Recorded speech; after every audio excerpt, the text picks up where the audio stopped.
അതിന്റെ കാരണക്കാര്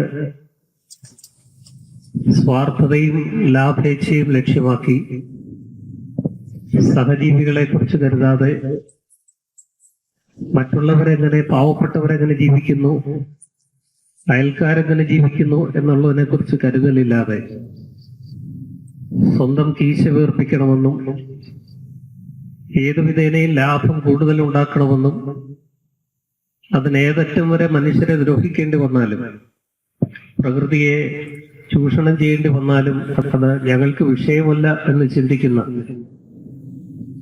ഒരു കൂട്ടം മനുഷ്യരാണ് ഈ ദുരന്തങ്ങളുടെയൊക്കെ പിറകിലെന്ന് നമുക്കറിയാം. അങ്ങനെയൊക്കെ ഉണ്ടായതാണ് കോവിഡ് പോലെയുള്ള മഹാമാരികൾ പോലും.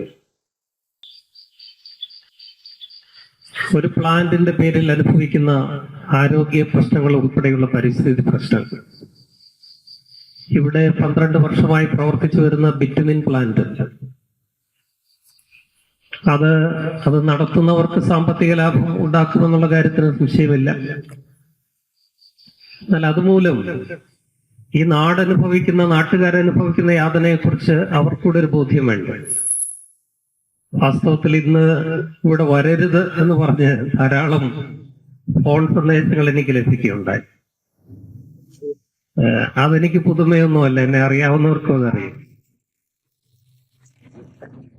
ഇതിൽ വലിയ സമരങ്ങളിൽ പങ്കെടുക്കുന്നതിന് മുമ്പും അങ്ങനെയുള്ള സന്ദേശങ്ങൾ എന്നെ തേടിയെത്തിയിട്ടുണ്ട്.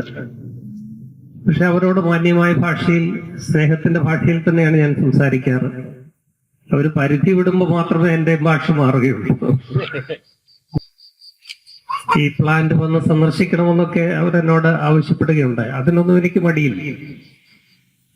പക്ഷെ ഒരു സമൂഹം, ഇത്രയും ആളുകൾ ഇന്ന് ഈ മഴയും പ്രകൃതിയുടെ പ്രതിസന്ധികളും ഒക്കെ അവഗണിച്ചുകൊണ്ട് ഇത്രയും പേര് ഇന്നിവിടെ സംഘടിച്ചു വരണമെങ്കിൽ അവർക്കാർക്കും ജോലിയില്ലാത്തവരല്ലല്ലോ. നിങ്ങൾക്കാർക്കും മറ്റു ജോലികൾ ഇല്ലാത്തത് കൊണ്ടല്ലല്ലോ. ഇതൊരു ജീവൻ മരണ പോരാട്ടമാണെന്നുള്ള തിരിച്ചറിവ് കൊണ്ടാണ്. ഇത് നമ്മുടെ ഗ്രാമമാണ്, നമ്മുടെ നാടാണ്. ഇവിടെ ജീവിക്കുവാനുള്ള അവകാശം, ആരോഗ്യത്തോടെ ജീവിക്കുവാനുള്ള അവകാശം ഇവിടുത്തെ ഓരോ വ്യക്തിക്കുമുണ്ട് എന്നുള്ള തിരിച്ചറിവാണ്. ഏതെങ്കിലും 1-2 വ്യക്തികളുടെ സ്വാർത്ഥ താല്പര്യങ്ങൾക്ക് അവർക്ക് പണം ഉണ്ടാക്കുവാനുള്ള വ്യഗ്രതയിൽ ബാക്കിയുള്ള മനുഷ്യരൊക്കെ അവരുടെ ആരോഗ്യം ബലി കൊടുക്കണം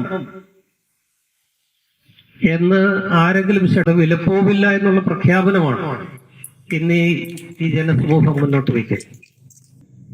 ഈ ബിറ്റുമിൻ പ്ലാന്റ് ഈ നഗരത്തെ, ഈ നാട്ടിൽ, ഈ ഗ്രാമത്തിൽ ഉണ്ടാക്കുന്ന മലിനീകരണം ഞാൻ അറിയുന്നത് ഒരു പ്രതിവിധിയായിട്ട് ഇതിന്റെ പുകക്കുഴലിന്റെ നീളം കൂട്ടാവുന്നോ ഉയരം കൂട്ടാവുന്നോ ഒക്കെ പറയുന്നു എന്നാണ് അറിയുന്നത്. അതൊന്നുമല്ലല്ലോ പരിഹാരം. അതിന്റെ ഉയരവും നീളവും ഒക്കെ കൂട്ടിയാൽ ഈ പുക കൂടുതൽ ദേശത്തേക്ക്, കൂടുതൽ സ്ഥലങ്ങളിലേക്ക് വ്യാപിക്കുമെന്നല്ലാതെ ആ പ്രശ്നം പരിഹരിക്കപ്പെടത്തില്ല. അതല്ല അതിന്റെ പരിഹാരമാർഗം.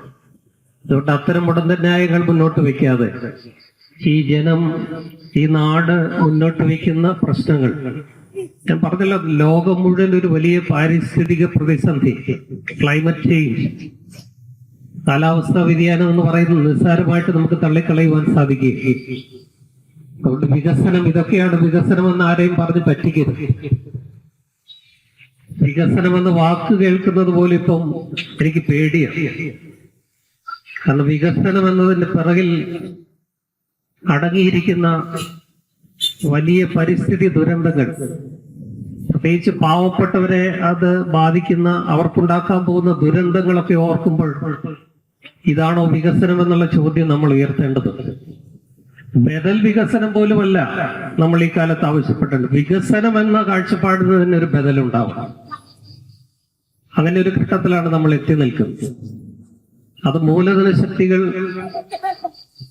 നമുക്കൊക്കെ പണ്ട് കാലത്ത് ഇങ്ങനെ മൂലധന ശക്തികൾക്കെതിരെ ശബ്ദിക്കുവാനായിട്ട് ധാരാളം ഇടതുപക്ഷ പ്രസ്ഥാനങ്ങളൊക്കെ ഉണ്ടായിരുന്നു.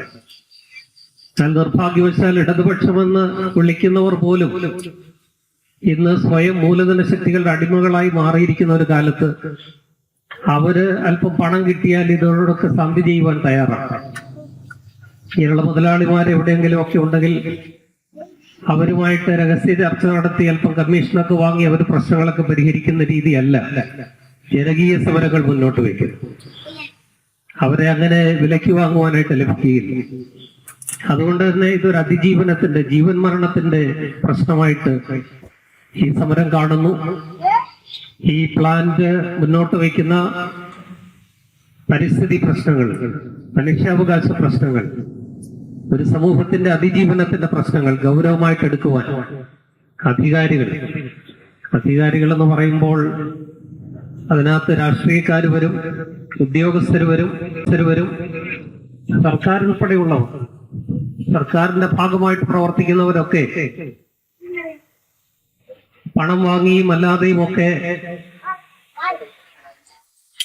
വളഞ്ഞ വഴിയിലൊക്കെ അവകാശങ്ങളും അധികാരങ്ങളും അനുമതികളും ഒക്കെ ഇങ്ങനെയുള്ള പ്രസ്ഥാനങ്ങൾക്ക് കൊടുക്കുമ്പോഴാണ് സാധാരണ ജനങ്ങൾ വലഞ്ഞു പോകുന്നത്. ഒരു ചെറിയ സർട്ടിഫിക്കറ്റ് കിട്ടുവാനായിട്ട്, ജനന സർട്ടിഫിക്കറ്റും മരണ സർട്ടിഫിക്കറ്റും ഒക്കെ കിട്ടുവാനായിട്ട് നമുക്ക് ഓഫീസുകൾ ദിവസങ്ങളോളം കയറിയിറങ്ങേണ്ടി വരുന്ന ഗതികേടുള്ളപ്പോഴാണ് ധാരാളം പണമൊക്കെ വാങ്ങി മനുഷ്യനും പ്രകൃതിക്ക് നാശമുണ്ടാക്കുന്ന ഇത്തരം വികസന പദ്ധതികൾ എന്ന് പറയുന്ന പദ്ധതികൾക്ക് അധികാരികൾ NOC കൊടുക്കുന്നതും അനുമതി കൊടുക്കുന്നതുമൊക്കെ. അതുകൊണ്ട് ഇത്തരം പ്ലാന്റുകൾക്ക് ഇന്ന അനുമതിയുണ്ട് എന്ന് പറയുന്നതൊന്നും ഉപ്പ് തൊടാതെ വിഴുങ്ങുവാനായിട്ട് നമുക്ക് സുബോധമുള്ളവർക്കൊന്നും സാധിക്കുകയില്ല. ഇവിടെ പ്രശ്നങ്ങളുണ്ട് എന്നുള്ളതിന്റെ തെളിവാണല്ലോ നാട്ടുകാരിങ്ങനെ സംഘടിക്കുന്നത്. ദുസ്സഹമായ ജീവിതമാണ്, ദുർഗന്ധം, നമ്മുടെ ശ്വാസകോശത്തെ ബാധിക്കുന്ന തരത്തിലുള്ള മലിനീകരണം. അതിന് തെളിവൊന്നും ആവശ്യമില്ല. ഇവിടെ ഒരു 5 മിനിറ്റ് നിന്നാൽ മതി. ഇവിടെ ഇപ്പൊ നിൽക്കുന്ന നമുക്ക് തന്നെ അത് അനുഭവിക്കുവാൻ കഴിയുന്നുവെങ്കിൽ ഇവിടെ സ്ഥിരം താമസിക്കുന്ന ജനതയ്ക്ക് അതൊരു അതിജീവന പ്രശ്നം തന്നെയാണെന്നുള്ള കാര്യത്തിൽ ഇനി ഇതിൽ കൂടുതൽ തെളിവും ദൃഷ്ടാന്തവും ആർക്കാണ് ആവശ്യം?